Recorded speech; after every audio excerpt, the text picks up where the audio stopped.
My name is Bobby Mink with Choice Consulting and Management, and we want to welcome you back to Choices Create Change podcast. Our conversation will be directed at clarity, accountability, and trust, and the impact that these make on our daily lives as well as our organizations.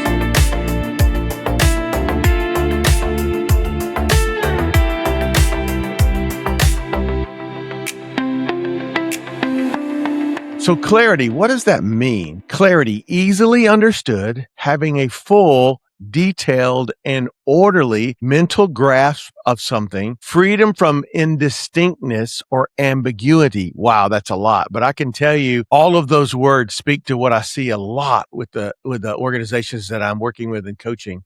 Easily understood, having a full, detailed, and orderly mental grasp of something. Mental grasp, that means that I understand.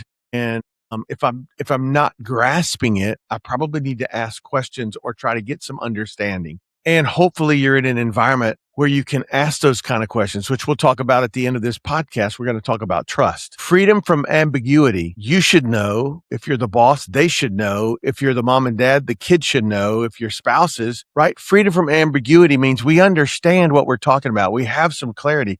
We understand what's expected. We understand what the goal is or the outcome or what the behavior should be. We understand. There's really no confusion because I hear a lot, well, they should know, or we always do this, or everybody knows, or they should have known that, right? So all those statements are insights into lack of clarity, probably not written, so it's not real, which means it becomes conversation passed down through history or culture, right? Which is not good. The assumptions kill us. People wander off down a road, children wander off down the road, spouses wander off down a road, assuming a lot of different things about the situation or the discussion or what was decided or what should be done, and it's killing us. So clarity, we need to understand and having full details of everything in the situation, and we mentally grasp it. We understand, and there's no ambiguity or confusion. Okay. Some questions. Do you understand what you're supposed to do every day in your household, spouse to spouse, parents to kids, at work, with your coworkers, with the people that report to you, with the bosses? Does everybody understand what we're supposed to do and what it looks like? Is there any confusion or lack of clarity? Do you understand why we do what we do? And I know I'm totally guilty, especially as a parent, just do it because I say so. But it would be helpful for somebody to understand why, even a child or a spouse, but especially at work. The why is king. If we could make sure everybody understands why we're making this decision or why we're going this direction, or why we've decided this, it really does help us with clarity and ambiguity. Do you really understand why you do what you do every day? And if not, let's go find out. Do you ask questions? Are you relentless with finding out, right? So, because I wasn't really sure. So what are you doing? Well, I'm just waiting for him to come back and tell me. Just waiting is terrible. Do you ask questions, and are you relentless with finding out? When we can stay in the maturity zone, which means I've also got to be able to receive direction and instruction, as well as giving that in a way that people can understand and receive it. We can ask questions and try to understand our situation and our challenges and what we need to do to change or address those issues. It does not need to become personal. What are you trying to say? And we'll talk about that in the last session on trust. But as parents, as managers, as leaders, as partners, we need to make sure everyone on our team has clarity. How do we know that? Well, we ask, we can watch behavior, we can watch results, we can watch attitudes and reactions and responses or lack of. There's a lot of indicators where we are in the journey as children to parents or spouses together, coworkers, bosses to direct reports, right? We can be sure we understand our team has clarity by watching and listening, but also by asking questions. Are you perfectly clear on what's expected, when it's due, what the results are, what we're looking for, right? If not, we need to find out why and begin to address and solve those issues. If I don't understand, I need to go seek to understand. If I'm the boss directing or giving directions, I need to make sure my people understand, right? Everybody needs some clarity. Now, as it relates to clarity, if you've been around Choices Create Change podcast very long, you're going to hear a lot of similar things.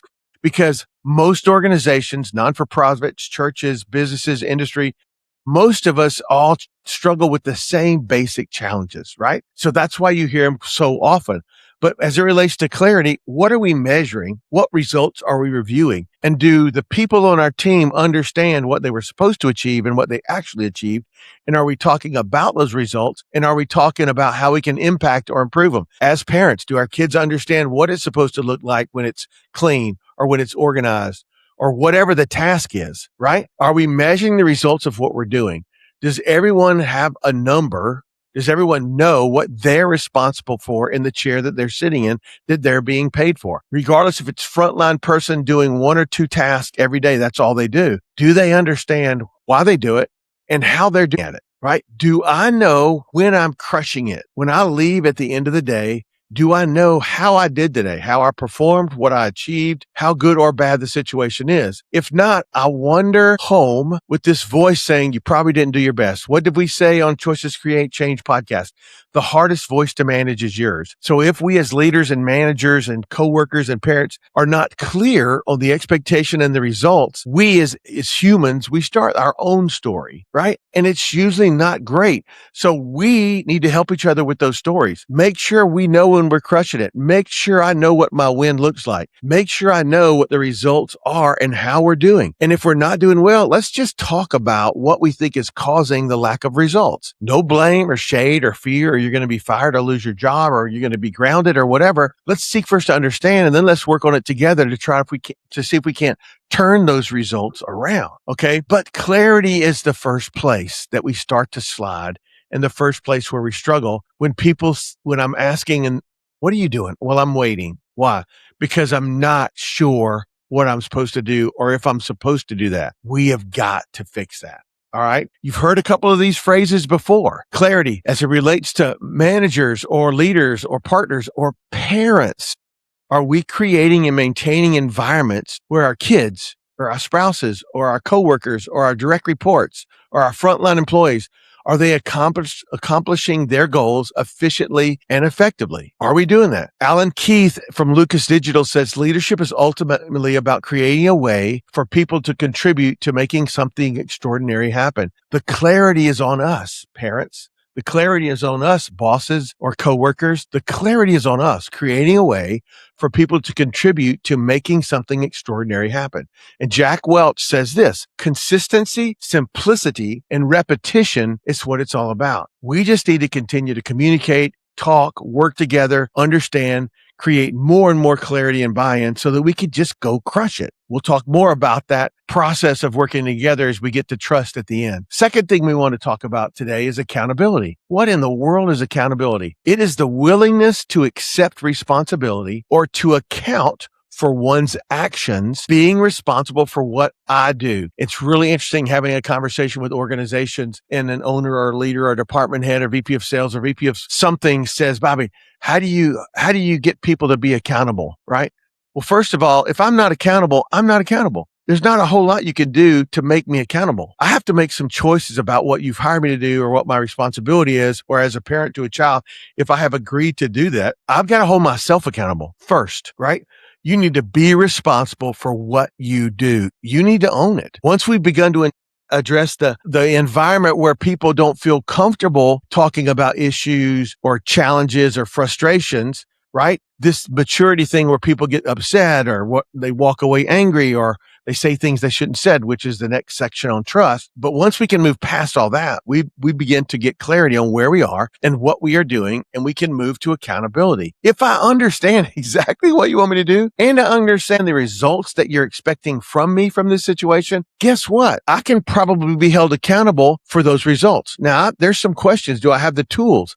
Do I have the training?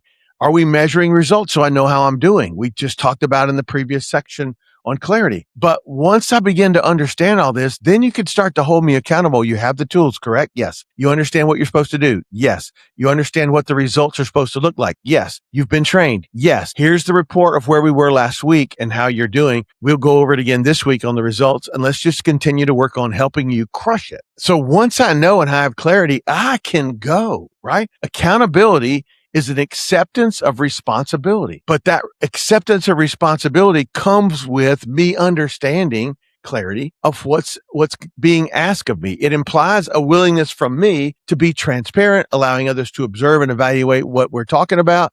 We're looking at numbers, we're looking at measurements, we're looking at what's happening.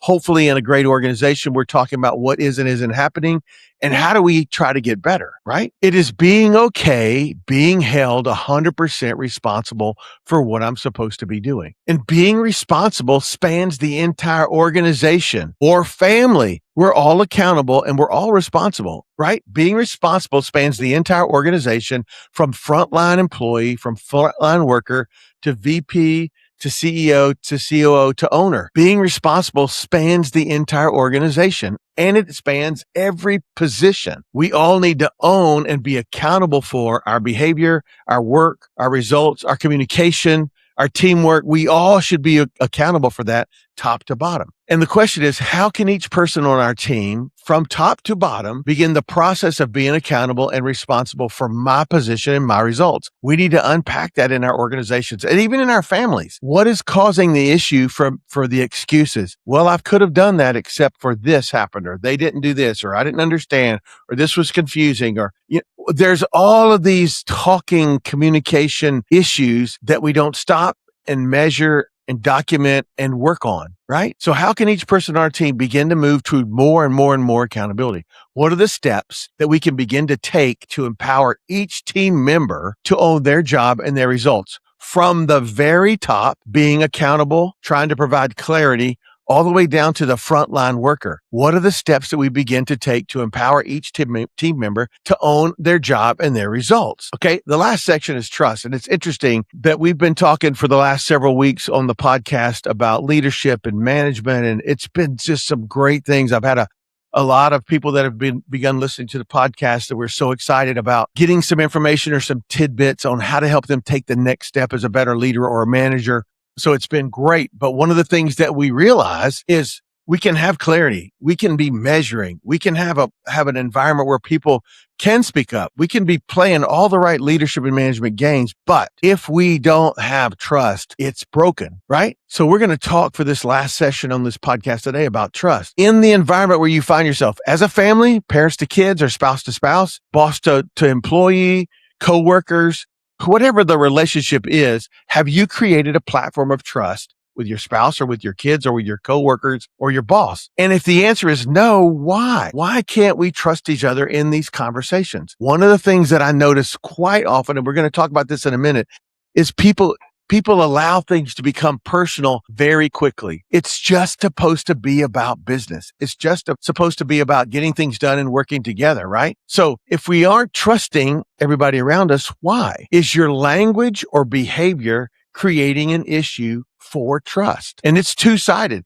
The person delivering the information can be saying it in the wrong way, with the wrong body language, with the wrong inflection, with the wrong attitude, with the wrong mindset. But also the person receiving that conversation cannot be receiving it well and not be reacting well, right? So it's both sides. I find a lot of people out in the work world are passive aggressive. So I guess we just won't ever do warranty again. I guess we'll just never make money again.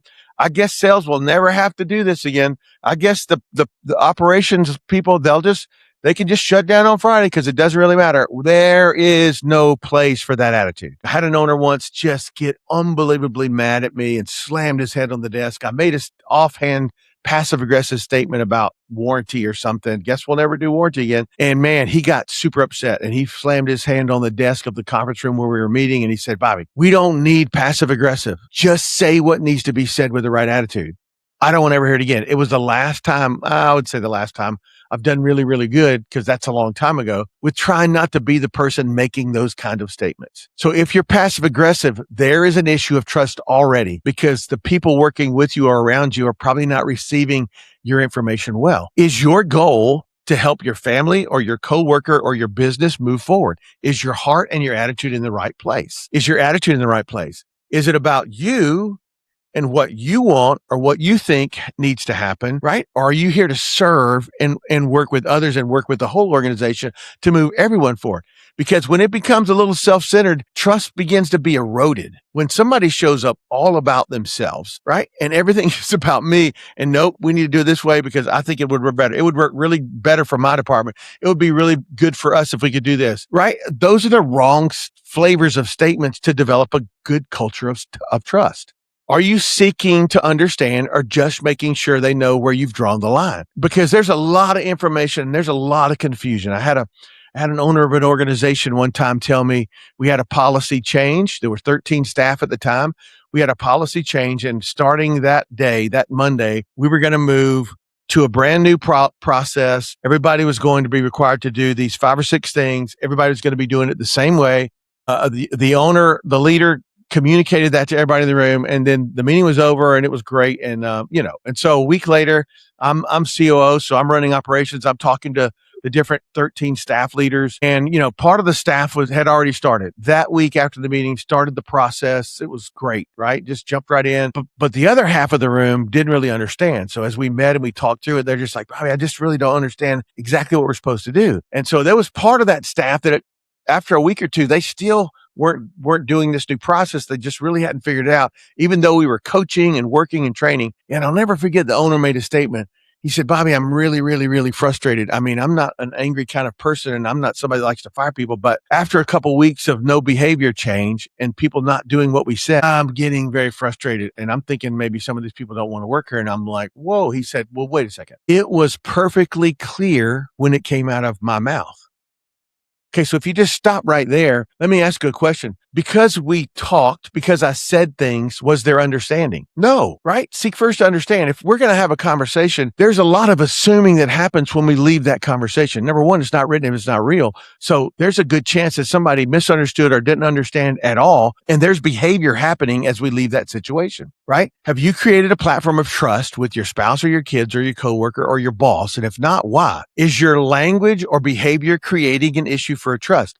Look, if I'm talking to my boss and they freak out and cuss and scream and throw something at me about a topic, I'm going to be very careful about what I say and don't say in the future, right? So if I can't trust sharing the information I noticed from the production line today, if I can't share what I noticed with the sales appointment that we had last week with that possible new client, because of the reaction I might get, trust is not working. So you can put all the other great systems and processes and leadership and management and everything in place. But if we don't have trust, we're stuck. Is your goal to help move the family or the coworker or the business forward? Is your heart in the right place? Are you seeking first to understand? Or are you just making sure everybody knows what I want, right? And kind of what I want is the most important thing. Here's the other thing. Do people feel they can discuss or talk out things with you? In other words, if I saw something, hey, I didn't know if you realize this or not, but I was noticing the other day in your department, this and this and this, just wanted to give you a heads up. You probably already know. There are some people that instantly go, what are you talking about? What are you trying to say? I'm not on top of my job. I don't know what I'm doing.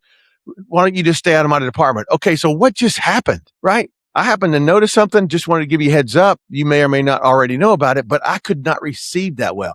So is part of your issue the receiving, right? When we're having trust, do you trust that the person talking to you has your best interest in mind? And that probably needs to be our attitude first till they break us of that attitude. But are you open to receiving help? How are you receiving suggestions and operations, right? Do people feel like they're walking on eggshells when they come to talk to you? Okay, there's something going on. For some reason, the situation, you are too sensitive. For some reason, it becomes personal. We talk a little bit about this, but EIs, they say one of the top measurements for great employees. EI is what? Emotional intelligence. It used to be how smart were you, your IQ, but it's changed. It's EI because people that are on top of the emotional game, we understand ourselves. We understand all the baggage of our childhood and how we were raised and all the drama or whatever happened that got me here today. I realize all of that, and I understand that, and I can set it aside, and I can be mature and an adult, and we can have a conversation, even if it's difficult, and then we can go have lunch, right? That's the game we need to be at. Are you too sensitive? Are you allowing it to become personal, right? Choices create change. You need to choose a different path. You need to choose grace and understanding first before allowing things to be personal. And if you read a book, EI by I think it's Daniel Goleman, Emotional Intelligence, one of the things I found very interesting, I had a chance for one of the companies that I work for. He came and actually taught the book to us in our leadership team.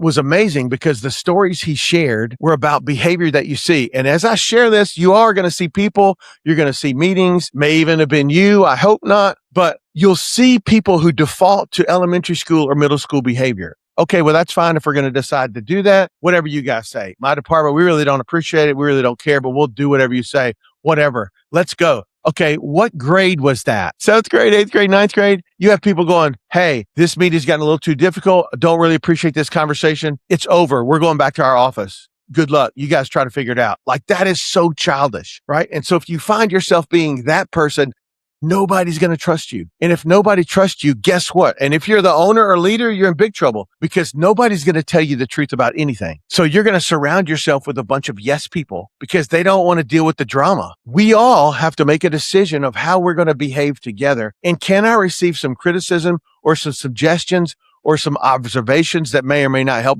me or my area go forward? And if I already know about it, just say, I already knew that, but thank you so much. It will change the game in your marriage and in your family, and it will change the game in your organization. If we can all figure out how to stay out of elementary school, middle school, and high school and just be adults, right? Set our baggage aside or start getting help, therapy, talking it out, pastors, whatever you got to do to begin to work out some of your drama or some of your baggage. If we can begin to work on that and begin to show up going, I appreciate that. I already was aware of that, but I'm so glad you brought it to me and you were trying to help me, right? We've got to start figuring out how to get trust back in our relationships. Once we begin the journey of understanding ourselves first and our challenges, what causes me to lash out? What causes me to assume you're being critical? What instantly makes me think you're personally attacking me? We've got to unpack those things, right? We need to begin to understand ourselves and our challenges, and we begin to move toward bigger impact and bigger opportunities as we do that. When we begin to identify and address, when we slip back into emotional immaturity, what caused that? Why in the world did I react that way? Why in the world did I slam the door? Why in the world did I fold my arms and legs and just started making some not so good sounds, right? Very immature. And I'm telling you what, the people that work around you or around us, we're stuck. You can see it in meetings when you have some of those personalities. The rest of the room just begins to turn off because they don't believe or trust the person that's speaking at all. And it creates these chasm in culture and in families that make it really, really difficult to get by. But when we slip back into emotional immaturity, when we stop doing that and when we start to realize when it's happening, we will be able to get clarity on where we are and what needs to be done. Emotional intelligence is the ability to manage both your own emotions and understand the emotions of people around you. And let me just stay there for a second. We've talked about in the last few sessions, some assuming, well, they should know that, they should realize that. But that's why we keep talking about 7 Habits of Highly Effective People by Stephen Covey. Seek first to understand and then to be understood means I don't know your life journey. I don't know what got you here today to this job. I don't know what you went through yesterday at your house. I don't know the drama in your family. And I know this gets kind of squishy and Bobby, this is too much. That's too emotional. We just need to show up to work. We just need to do our job. Everybody's getting paid good money. Just forget all this nonsense and just work. I'm telling you, those cultures are struggling, right? How do I begin to understand, okay, wait a second. You seem angry. Tell me what's going on. And I need to be asked with sincerity. I'll never forget, I was building for a company. There was a plumber working in a house one day. I used to be a builder, and I'll never forget. I've known the guy forever. So we're up going to check on, hey, how's it going in here? He was roughing a house, plumbing rough, putting all the pipes and stuff in. And he said, fine, right? And that's the way he said it, fine. So I was like, wait a second.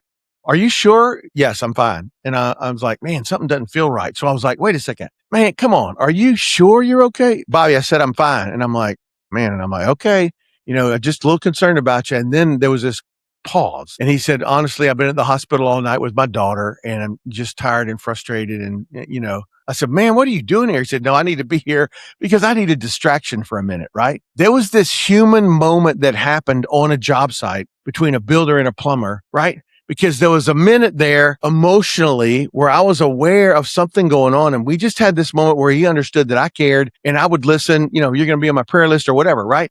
But we need the ability to manage my emotions and understand the emotions of the people that are around me. And how do I communicate better with them than I have in the past, right? How do I seek to understand what they're going through and what's causing this drama?